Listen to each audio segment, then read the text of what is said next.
thank everybody here, because we've all kind of self-identified as what my children would say. I never heard this growing up in New Jersey, a stand-upper, right? We've all identified as a stand-upper, and together we will protect the vulnerable and lift up our entire community. So just being here tonight, thank you so very much. So my story actually begins with my immigrant parents. My mother is from Italy, my father is from China. We were very confused growing up, but we had very good food. And they met in New Jersey like all good Italian Americans do. And you know, my first exposure, I didn't, coming from an immigrant family that was kind of lifting up, we didn't get involved with nonprofits or human and civil rights at all. But we heard this word prejudice. That's what we thought about. Like, oh my God, we go to this store and there are 5 of us, I'm 4 or 5, and they're like, oh, it's so nice that you adopted these 5 children. And my mother's like, no, we come from a mixed marriage. And so that was my first exposure for prejudice. And then, of course, out of the 5 children, for some reason I was born with the righteous gene. So I went to school and then I learned about slavery. And I was like, oh my God, there was slavery. Does anybody know this? Didn't anybody do anything? And then I learned about women's rights, and I was like, they're still doing this to women in other countries. Why aren't we doing something about it? And then of course my brother, who's gay, I was the first person he told, he was gay, and I was like, oh, that totally makes sense. And but then I was like, oh my God, gay people. And so when my first child was born, who happens to have Down syndrome, it simply expanded the spectrum of people I feel passionately about in terms of equal rights.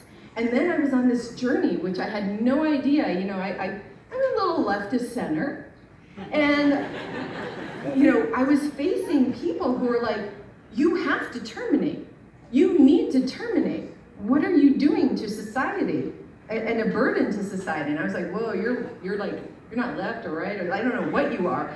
And we hear this all the time, in Iceland, in Denmark. There are presidents of these countries calling for a Down syndrome-free society.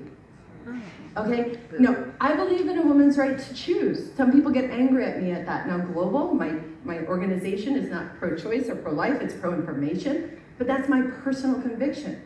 And I believe eugenics is wrong, and coercion by doctors is wrong. And this is what we stand for. And when the NIH says earlier better detection is going to solve that problem, and despite being the most frequent cause of developmental delay in the world, in the US, we are the least funded at that institute, I have a problem with that. I have a problem when educators say, no, your kid's going to be ghettoized in that school, which, by the way, in the Denver public schools, let's just call it out, is happening right now. And so I've been on this journey with Mac, with Lloyd, with these amazing people who just happen to have given birth, well, not Mac anymore, but like the female counterparts, to children with Down syndrome, Rebecca. And we are trying our best to lift each other up, to work with the civil rights and the human rights society, and to make changes. But it's not always easy. Sometimes we feel ostracized from the human and civil rights groups. You hear about, ethnic diversity, you hear about gender diversity, sexual orientation, but when do you hear about the diversity of ability?